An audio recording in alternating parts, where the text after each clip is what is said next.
Graça, paz e misericórdia da parte de nosso Senhor Jesus Cristo. Bem-vindo a você que nos acompanha aqui neste canal para mais uma escola bíblica dominical, onde estamos comentando nesse primeiro trimestre do ano de 2021 a respeito do verdadeiro pentecostalismo, a atualidade da doutrina bíblica sobre a atuação do Espírito Santo, sobre o comentário do pastor Ezequias Soares, que é o nosso pastor presidente da Assembleia de Deus na cidade de Jundiaí.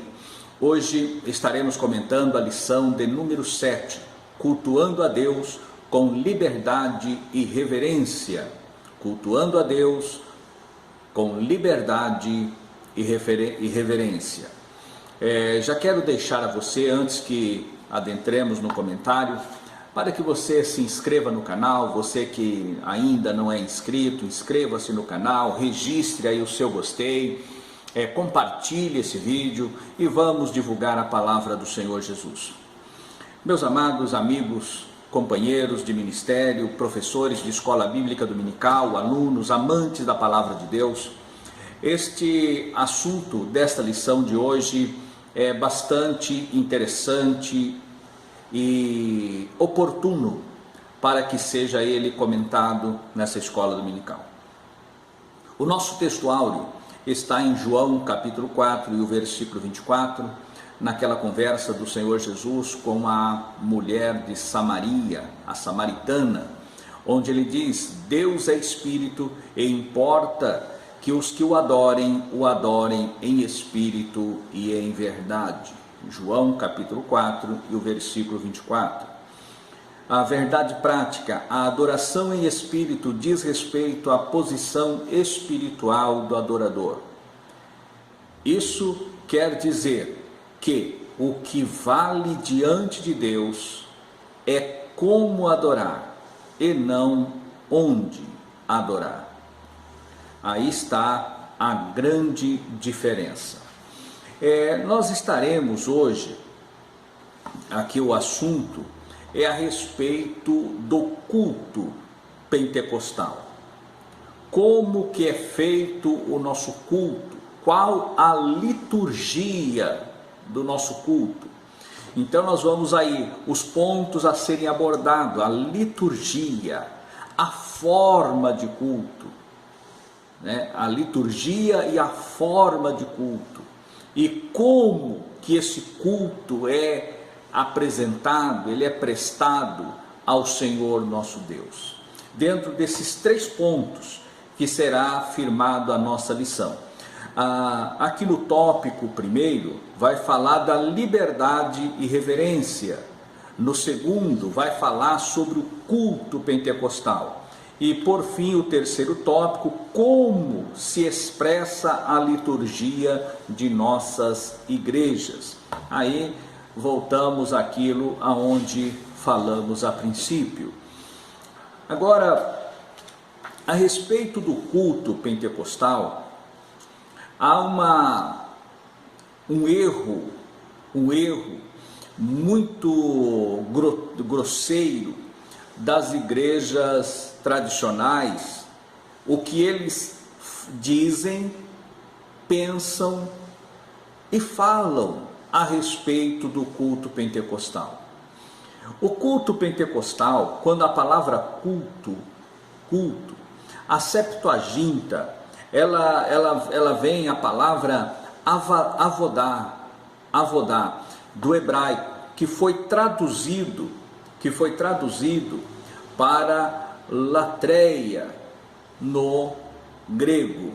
E a palavra avodá quer dizer serviço, culto, é o substantivo, culto, serviço.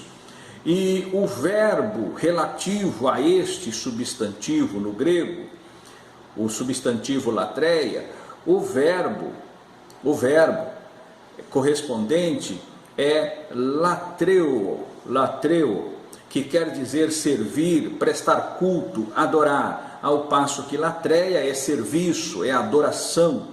Aí está esta aplicação a respeito de culto. Então isso e às vezes o nosso culto, como que é o nosso culto pentecostal, como é o culto da igreja. Primeiramente, nas cartas paulinas, nos evangelhos, nas epístolas gerais, nós não vamos encontrar uma liturgia programada, pragmática, dogmática, apresentada como que deve ser o culto na igreja. Nós não vamos encontrar.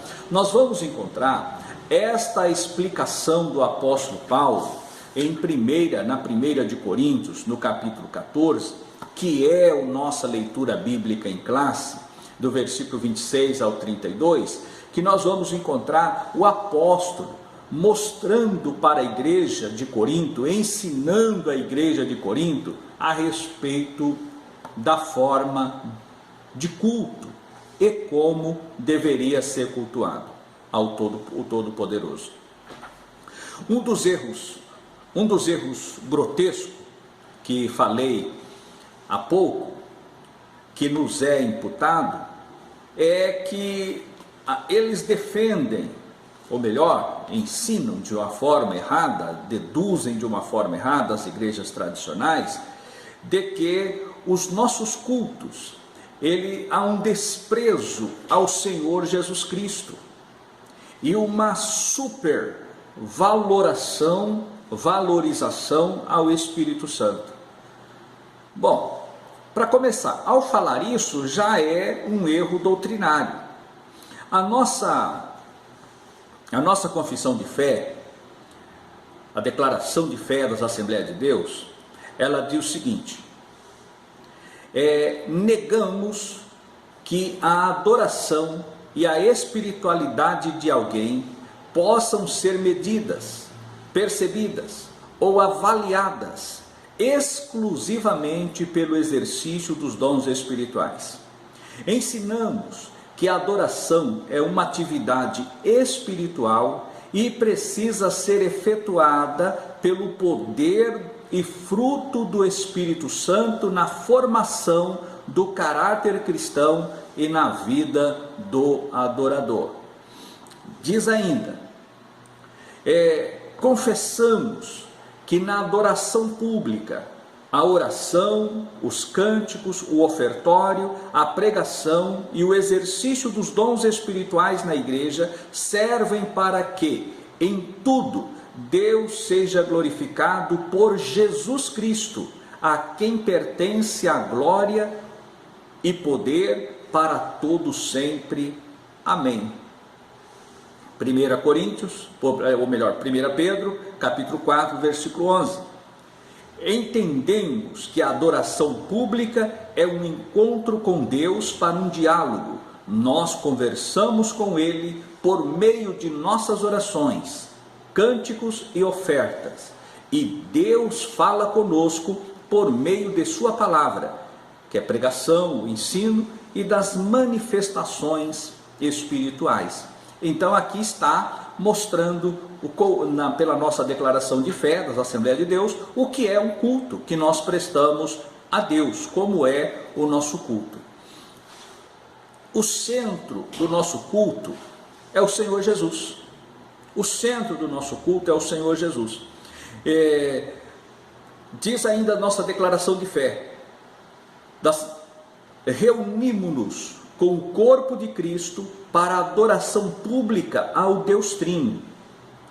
Esse é o padrão ensinado nas Escrituras, porque nós é que somos a circuncisão, nós que adoramos a Deus no Espírito e nos gloriamos em Cristo Jesus, e não confiamos na carne.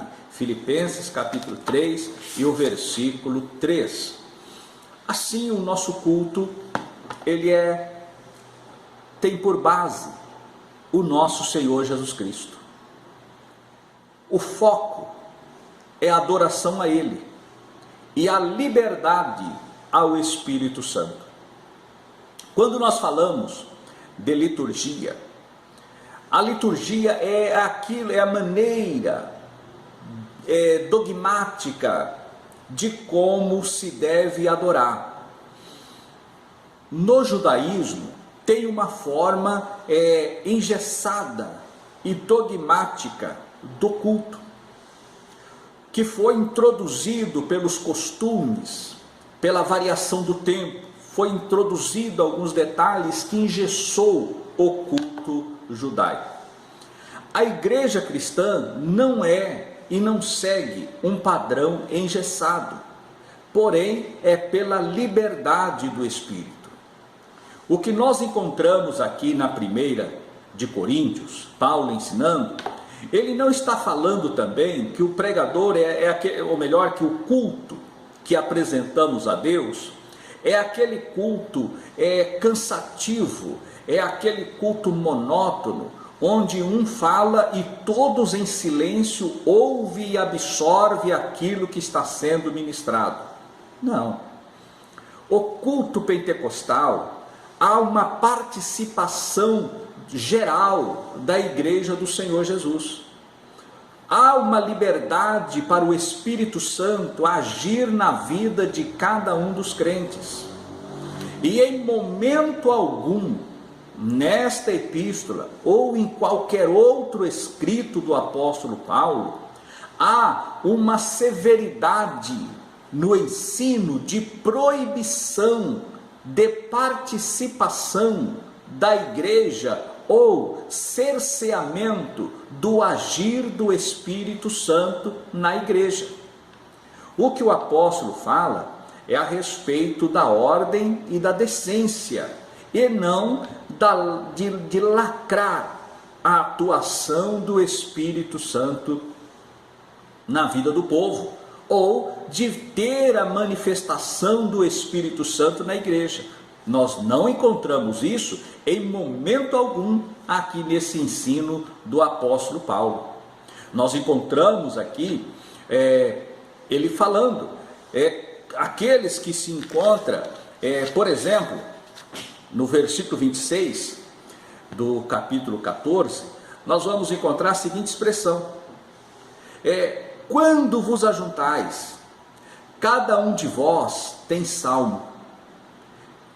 Salmo é cântico, é louvores, adoração, tem doutrina, tem revelação, tem língua, tem interpretação, faça-se tudo para edificação. Então Paulo está falando aqui da manifestação dos dons espirituais. Ele fala também da necessidade de se haver intérprete para variedade de línguas. E acrescenta a respeito ainda, quando ele fala das línguas, ele não fala para falar um de cada vez, ele fala 2 ou 3. Da mesma forma ele fala no tocante à profecia. Fale 2 ou 3 profetas por vez. Mas ele diz o seguinte, que o Espírito está sujeito ao profeta.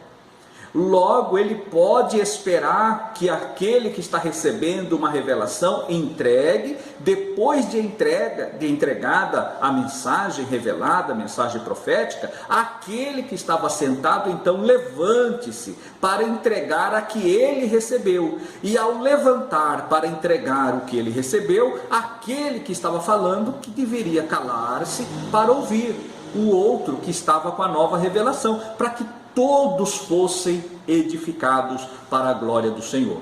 É isso que Paulo, ele ensina.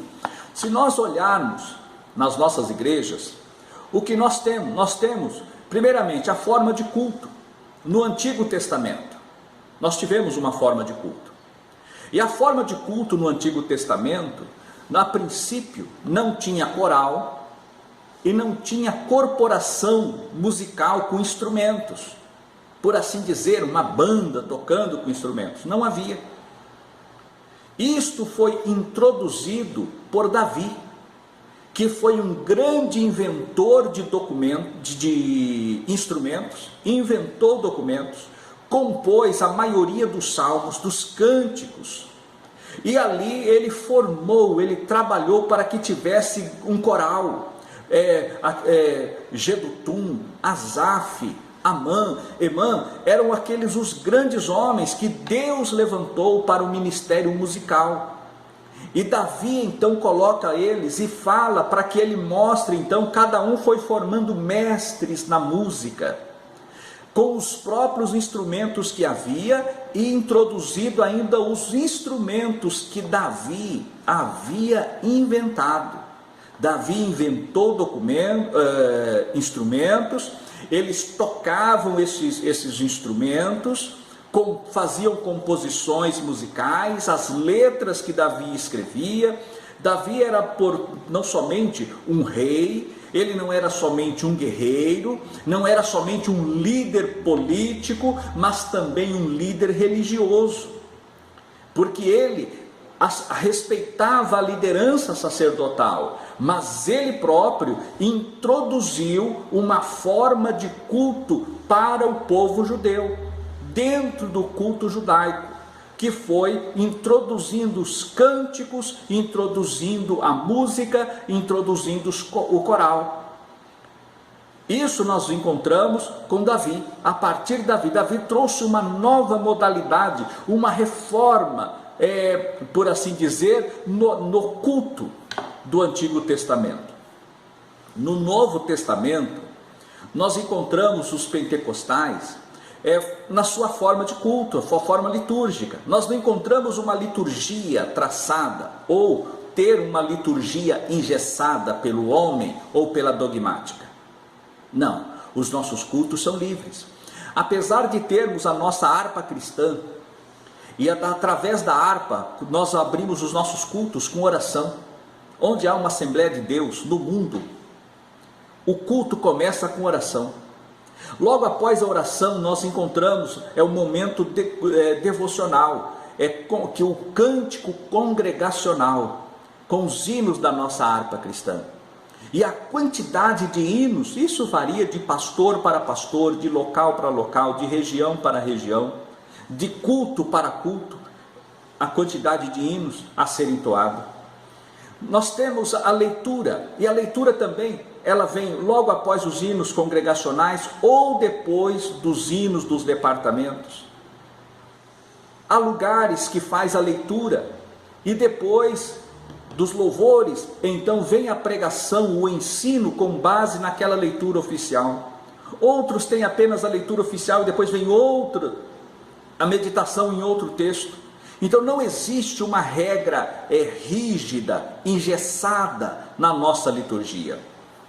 Hoje há lugares que há grupo de crianças, há grupo das irmãs do círculo da oração, de jovens, dos adolescentes, do coral. Também nós temos conjuntos formados na igreja que não são apenas de jovens ou apenas de crianças, apenas daquela faixa etária, mas conjuntos que louvam a Deus. Temos conjunto de varões em alguns lugares, tem pessoas que cantam individualmente. Então esse culto pentecostal, ele é aberto. E há uns cultos chamados culto público ou culto evangelístico. Há mensagens voltadas para essa finalidade, culto da família, uns chamam culto da família. Há o culto de doutrina, o culto de ensino da palavra. Os cultos nas nossas igrejas são dinâmicos. Há vários, apesar das nomenclaturas diferenciadas, como o culto da família, assim é formada a nossa liturgia, a nossa forma de distribuição. Assim, uma das formas que os tradicionais acusam os pentecostais de uma forma sutil de que somos montanistas. Isso não é verdadeiro. Mas o que é montanista?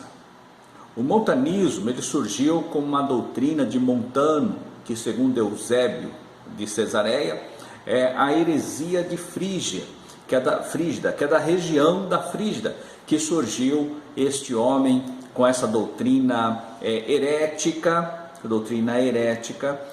supervalorizando os profetas e a manifestação dos dons espirituais. Assim nós vemos que esta assertiva a nosso respeito não é verdadeira, até porque a Assembleia de Deus ela tem uma forma toda diferenciada nos nossos cultos, a nossa liturgia. Além do que, nos nossos cultos, a liberdade para ministração, dar testemunhos, pessoas para falarem algo que é usada por Deus no ministério profético, independente da sua classe social ou ministerial. Deus revestiu, Deus revelou, Deus deu, a pessoa tem a liberdade no culto de abrir a sua boca, de glorificar a Deus, de exaltar a Deus e de entregar a mensagem de Deus recebida para a edificação da igreja. Logo, o nosso culto pentecostal não é, perdoe-me aqui a expressão, aqui entre aspas, uma bagunça santa. Não, o nosso culto é um culto santo, é um culto que reverencia ao Senhor nosso Deus. Daí o porquê que nós sempre lutamos, e prezamos para um culto de santidade, e enfocamos, o nosso enfoque é muito forte na questão da santidade, da santificação, porque para que o culto seja aceito, o culto faz parte de um todo, inclusive as ofertas, faz parte do nosso culto, porque desde o princípio, desde que o homem foi expulso do Éden, no culto havia aquele senso de adoração, e na adoração o apresentar um sacrifício a Deus. Deus não precisava de ovelha, mas Abel ofereceu ovelha.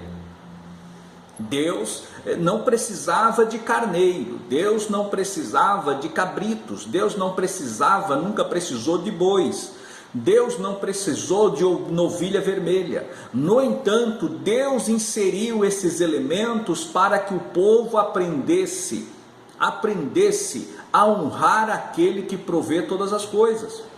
É a mesma questão dos dízimos e das ofertas. Quando a pessoa traz a sua oferenda, a sua oferta, a sua contribuição, é para a manutenção da igreja enquanto estamos aqui no plano terreno.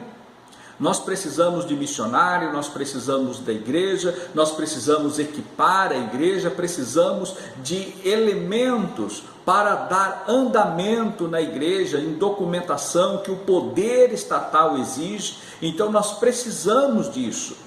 E isso faz parte do nosso culto, as nossas ofertas fazem parte do nosso culto. E a pessoa que dá mais ou que dá menos, ela não é discriminada por isso. O pobre não é discriminado por ser pobre, e nem o rico valorizado pela sua riqueza. Não estou dizendo que às vezes pode haver lugares aí em que alguém venha a ser valorizado por isso. Mas não é esta a doutrina que pregamos, não é essa a doutrina que é ensinada, não é essa a doutrina que nós recebemos dos nossos pais. Não é essa a doutrina que a Assembleia de Deus tem ensinado desde o princípio. Não é a postura que a Igreja Assembleia de Deus recebeu lá da primeira geração de pastores do século XX. E agora nós já estamos passando aqui para a terceira geração de pastores. Logo, nós temos que dizer aqui que a nossa igreja, ela segue uma linha doutrinária, uma linha litúrgica, firmada na palavra de Deus e de valorização dos dons espirituais. A pessoa que tem a revelação, a pessoa que tem o dom, a pessoa que tem a interpretação, a pessoa que é usada nesse ministério, ela tem liberdade de manifestar nos cultos, ela tem liberdade para adorar a Deus, ela tem liberdade para louvar, ela tem liberdade para entregar as mensagens reveladas, ela tem liberdade para pedir a oportunidade e esta oportunidade lhe ser concedida para que ela testifique o nome do Senhor seja glorificado.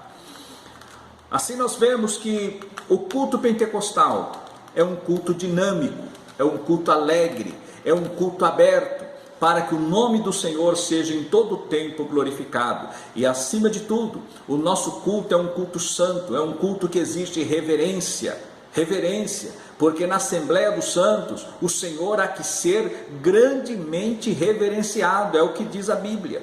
E nós ensinamos isso. A reverência no culto, porque lá em Eclesiastes 5 e o versículo 1 diz: guarda o teu pé quando entrares na casa de Deus.